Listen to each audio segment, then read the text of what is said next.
Hello students, welcome to online classes of Geography of class 11. This is my third class of your chapter number 2, Structure and Physiography of your India book. Now the topic that I am going to discuss today are Northern Plains and Peninsular Plateau. That means we will discuss about the features of the Northern Plains and the features of Peninsular Plateau along with their subdivisions. So let us proceed with the first topic, that is Northern Plains. Now the formation we all know, it is being formed by the three important perennial rivers that has been originated from the Himalayan mountain, the Indus, the Ganga and the Brahmaputra, along with the number of the tributaries. So when they are able to form the plain, that means they are carrying the sediments. So what is it? They are basically fertile alluvial soil tract. It is very important for the agricultural activity. Now next, it is a vast basin lying at the foothills of the Himalayas, as I said, because the entire stretch of the Himalaya that we are having, similarly the foothills that is there, that entire stretch is having that deposition of the sediments, that is northern plains. Now it covers nearly 71 lakh square kilometer. Sorry, 7 lakh square kilometer, not 71, 7 lakh square kilometer. It covers 7 lakh square kilometer. Now the total distance coverage is about 2400 kilometer. It is similar to that of the stretch of Himalayan mountain, and the width varies from 240 to 320 kilometer. So these are some of the basic features, and when it is having a fertile soil and it is obviously having the perennial waters also. So what will be the resultant with the population? The population will get attracted more to these areas because it is very easy to earn their livelihood over there. So it is a densely populated physiographic division where there is an adequate supply of water, and obviously the climatic condition is moderate, that is favorable. Now when it is having a fertile soil, when it is means alluvial soil that which is very much fertile, when it is having plenty of water supply and a favorable climate, so what is the resultant with that agricultural aspect? The large quantity of the granaries are there, so it is termed as food bowl or the granaries of India, and the most agriculturally productive part is this northern plain. So this is the generalized characteristics of the northern plains. Now let us move to the divisions of the northern plains. Now first let me show the entire stretch of the northern plain. Now you can see this is the state, this is particularly this part I am proceeding with that, Punjab, Haryana, Uttar Pradesh, Bihar, edge of Jharkhand, West Bengal, this entire Bihar. Northern part of the West Bengal is left out because it is a mountainous tract, and we are having this. Even there is a narrow corridor of northern plain in this part also. So this is the entire area of the stretch of northern plain which is basically there in our country, and this is the foothills of the Himalaya. So hopefully the entire rough stretch is clear to everybody. It's a northern plain region and its stretches of 7 lakh square kilometer, and the means cover an area of 7 lakh square kilometer, and next it is entirely it's having a total stretch of 2400 kilometers. Now let us move to the division of the northern plains on the basis of the variation. Now obviously the plain does not start directly from a low lying land, it starts from the foothills. So where there is a foothill, bit elevation is present over there. So from there till the mouth of the river, that means till the deltaic part, till the coastal areas, the entire stretch is a plain area. So we are having bit elevation from the foothills to the low lying area of the rivers. So on this basis the entire northern plains are classified into 4 categories. Number 1 is the Bhabar region, number 2 is the Terai region, number 3 is the Bangar region, and number 4 is the Khadar region. Bangar and Khadar are considered as a alluvial plains or flood plains. Now, basically it is considered as flood plains. Now, let us proceed with the features of Bhabar.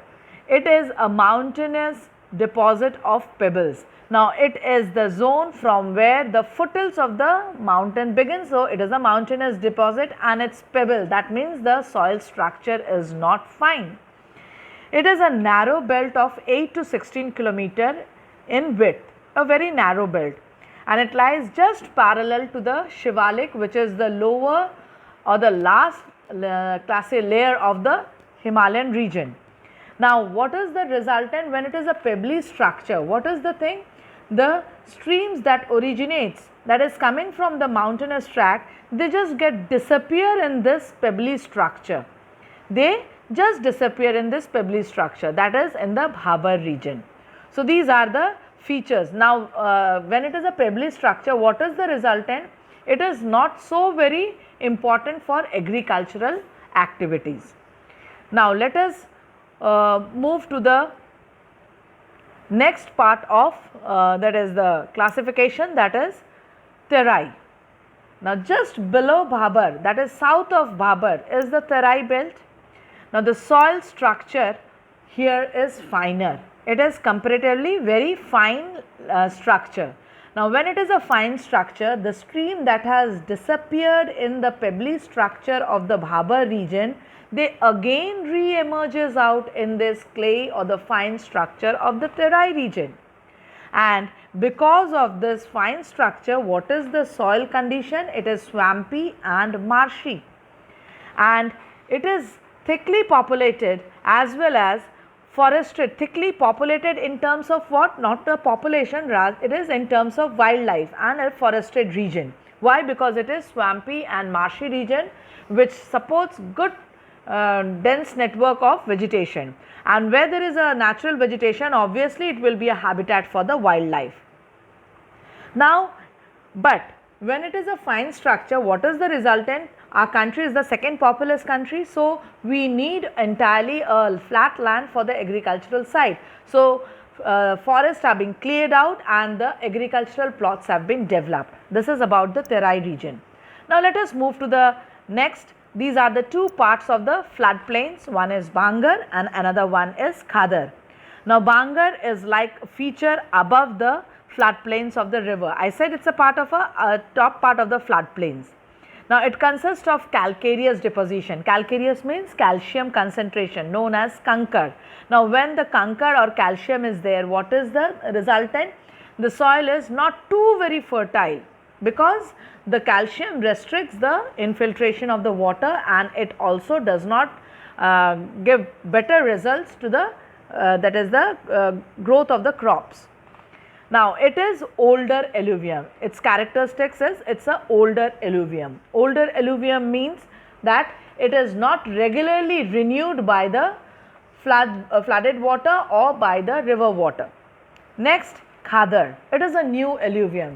Now, as I said, older alluvium is not regularly renewed, but when we use the word new alluvium, that means it is very much adjacent to the river banks, and as the location is adjacent to the river banks, the soil is regularly at proper interval is renewed by the river water. So, when it is properly renewed, what is the resultant? The deposits are not that is not old, it is comparatively very young, and it is also a part of the floodplain, and as it is renewed every year, so it gives the best result for the agricultural plot. So, it is an ideal for intensive agriculture. That means entire part can be used for the cultivation or used for agricultural activity. So, what is the basic difference between Bangar and Khadar? Bangar is I am just proceeding with the basic difference between Bangar and Khadar. Bangar, it can be BAN, it can be BHAN, both are correct, and Khadar, both are accepted, like we are using Purulia, we know there are two definitions. So in this way it is there, two names, not definition, two names, one is using YA and another one is IA, so it is similar. So Bangar, it's old alluvium, Khadar, it is new alluvium, okay. Bangar, it is having calcareous deposition, CE, calcareous is CE, calcareous deposition, and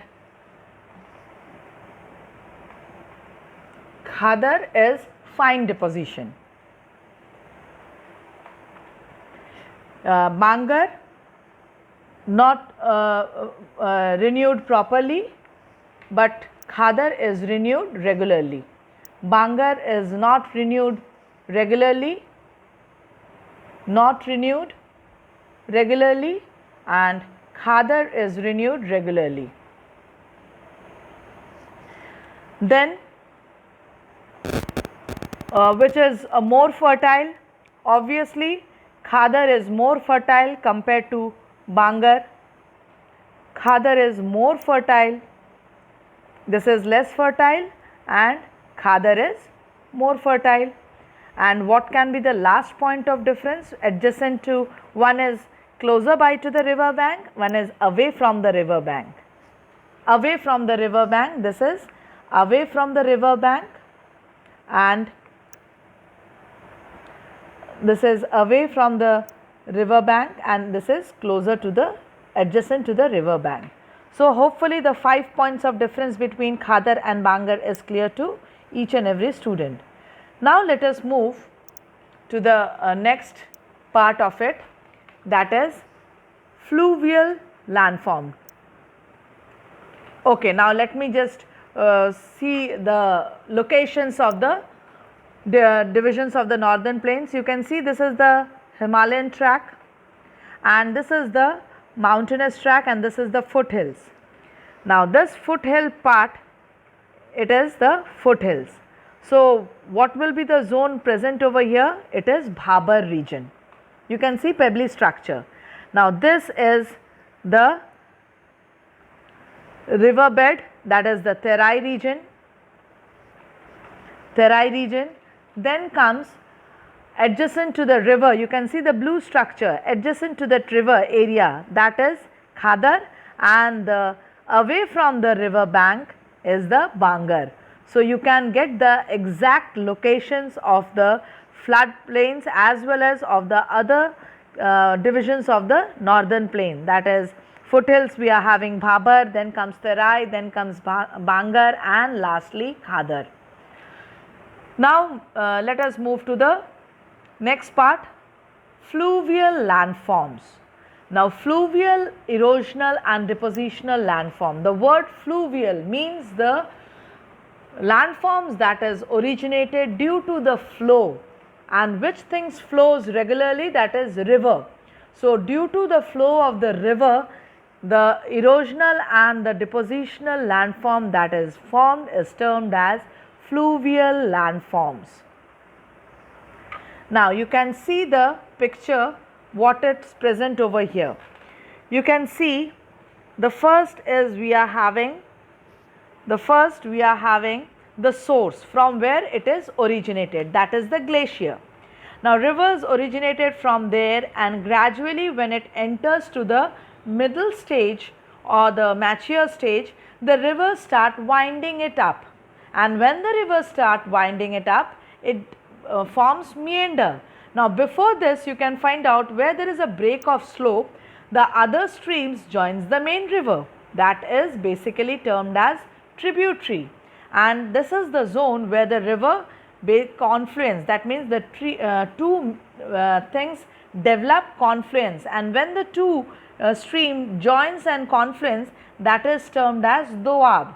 Hopefully if you just remember, you have studied in class 9, that is termed as doab, and due to the confluence of these doabs, do means two and ab means water. So when the confluence of two waters are there, we get a landmass, and in this way when there is a confluence of the 5 doabs, the Punjab of our country has been formed. Now next we will move to the next feature.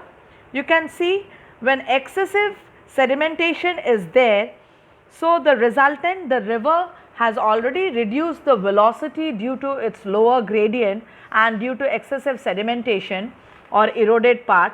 So the resultant is the river is unable to flow along with the sediment, so a part is just cut off from that main stream, and that is termed as Oxbow Lake. That cut-off loop is Oxbow Lake. Now you can see edge of the Oxbow Lake. We are having a little bit elevated portion that has been developed due to the sedimentation. A wall-like structure has been raised up near the bank. So that raised up area is termed as leaves or embankments. Now next, when the river is going to meet with the oceanic body, over there the gradient is low, comparatively we can say negligible, the sedimentation is maximum. So due to excessive sedimentation, what is the resultant? The river gets split up into numerous channels, and when it splits up into numerous channels, that is termed as distributary. Those channels are termed as distributary. And when it makes the sedimentation, or when it creates the sedimentation, some triangular like structure just develops near the mouth. Those triangular features are termed as delta, and where there is no such deposition and directly there is lack of deposition and directly the river joins with the oceanic body, making a funnel like structure, that is termed as estuary. So all these are the fluvial, erosion and depositional landform.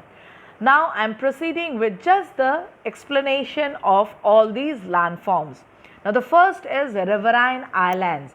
Now you have studied about island that is basically present over the oceanic bodies or the saline water. Now when a river is developing a island, it is termed as Riverine Island. And why it is so? Due to excessive sedimentation, that silt deposition is entirely covered up or surrounded by the river water, and from that sedimentation it just gives an emergence of a landmass, that is island. So this type of formation is termed as Riverine Island. Second, Braided Channel.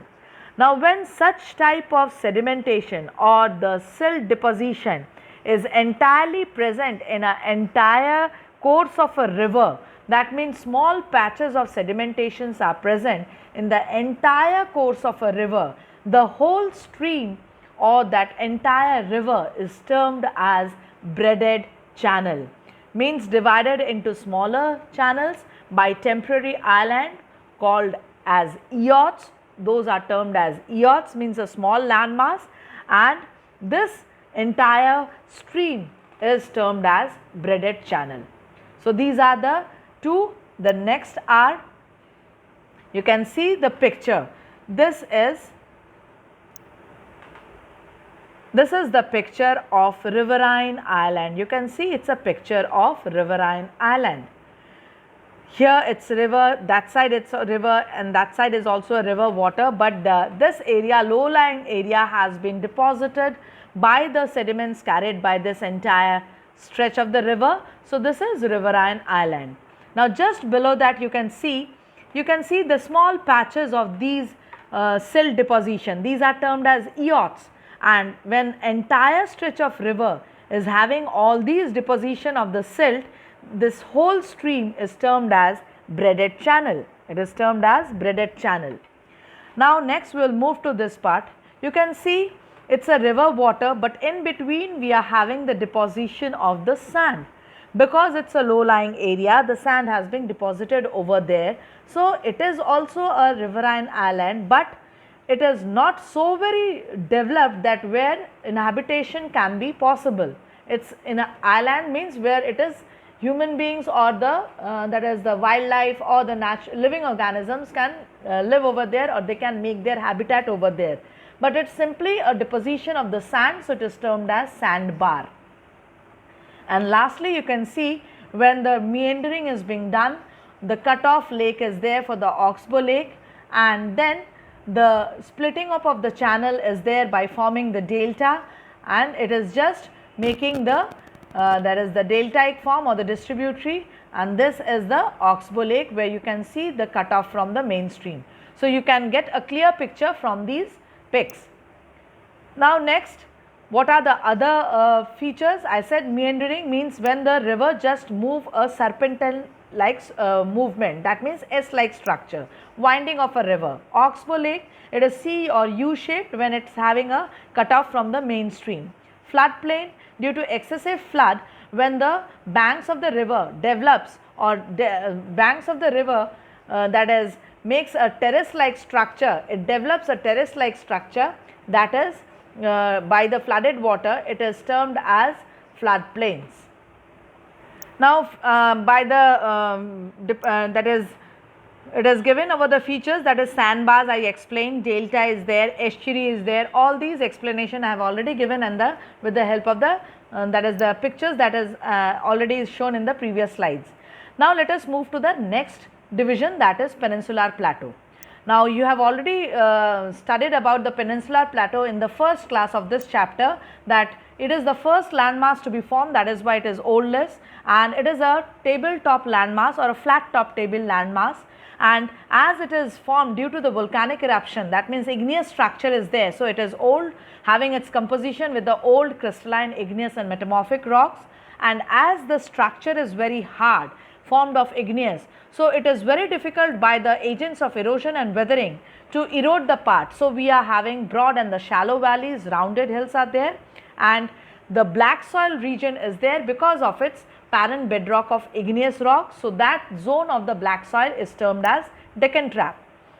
Now, next we are having the three divisions of Peninsular Plateau. One is Central Highland, another one is Deccan Plateau, and the northeastern part, which is the Meghalayan region, is the northeastern plateau.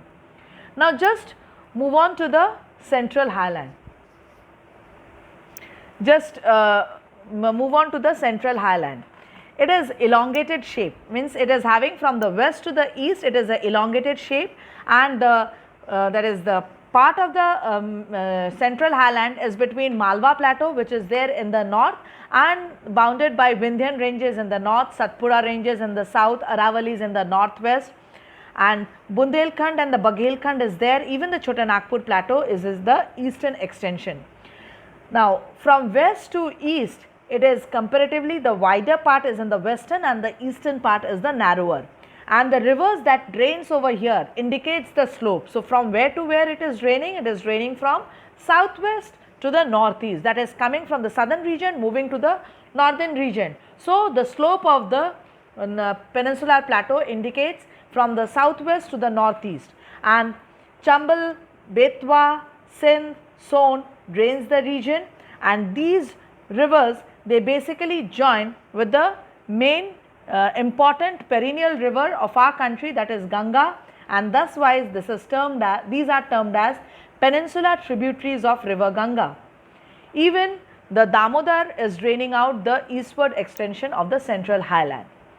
Now, the next, after the Central Highland, if we cut the Central Highland from that, we are getting a V-like structure, a triangular landmass that is left out in the southern part, and that is the triangular landmass which is named as Deccan Plateau, and it just lies below the Narmada river, and Satpura is the northern part, and the other hills are there, Mahadev, Kaimur, Maikal, it's forming its eastern part, and in the southern part what we are having the Nilgiris.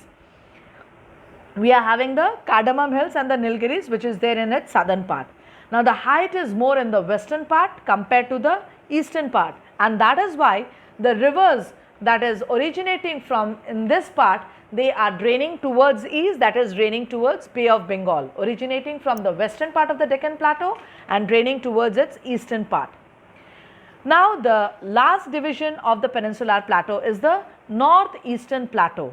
Now, earlier it was united, but when there was at the time of the formation of the Himalaya, due to the folding activity that was there, or it was present of creating the Himalayan region at that time, that is the nearly Cambrian period or Pleistocene period. You will study all these in the physical geography part. I am using the period's name. At that time, the faulting was also going on simultaneously in the part. and that was the part named as Malda Fault.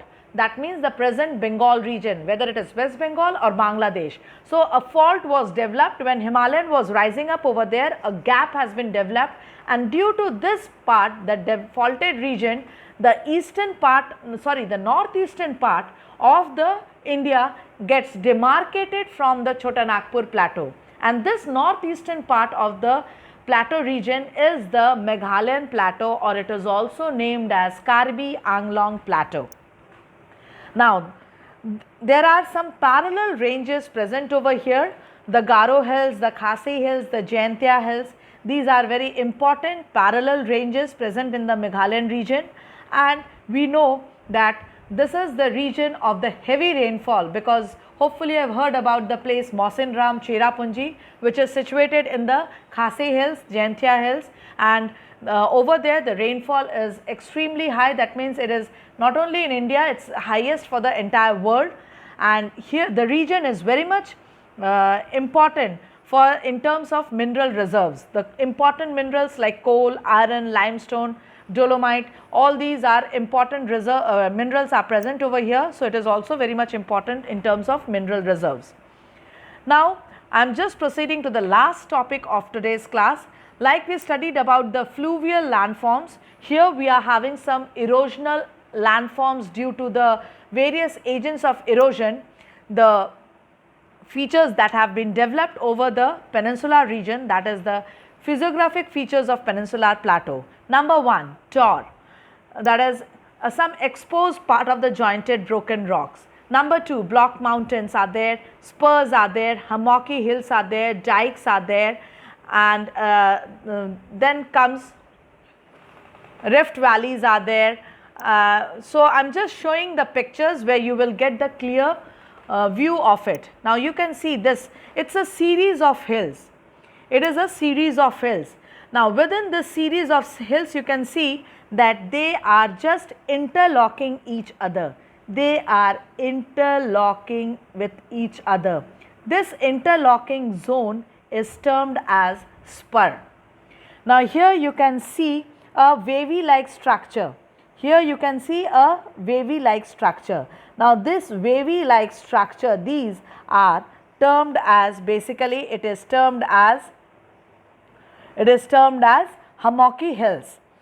Now, see the next picture. You can see a mountain. It is a bare rocky mountains. It is a totally devoid of any sort of vegetative cover. It is a bare rocky mountains. Now, you can see the arrangement of the rock. It is just termed as rock pedestal, or you can see that rocks. It is not a manual arrangement. It is done by the nature due to the erosional work. So, it is termed as tors. You will get the explanation in the writing part. You just get the view from the picture. Next, it is, you can see the two other features, rift valley. Now, this is entirely a mountain. Now, due to the faulting activity, faulting is a process due to the, I will proceed in the next part. Faulting is a process due to which these two areas are left in that order and the middle part subsided down. So, when this middle part subsided down, it has developed a valley, and this is termed as rift valley, and these two are termed as block mountains. These are termed as block mountains, and the part that has subsided down due to tensional forces, the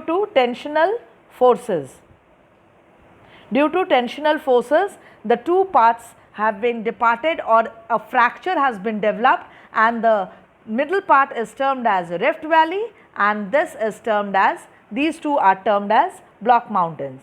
Now, the last feature that you can see in this, it is basically there. You can see it is entirely a granitic structure, and within this granitic structure we are having a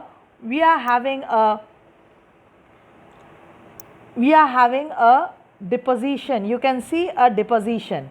This is dike. It is basically igneous structure which just weared out due to excessive erosion. This part is open to the nature. It is actually within the crustal part, but due to erosion this part is open to the nature. So, when such type of feature develops over the igneous structure, this is termed as dike. So these are the physiographic divisions. Now I have discussed all these questions. Now I am just pointing out the location of the 3 divisions of Peninsular Plateau. The 3 divisions of the Peninsular Plateau.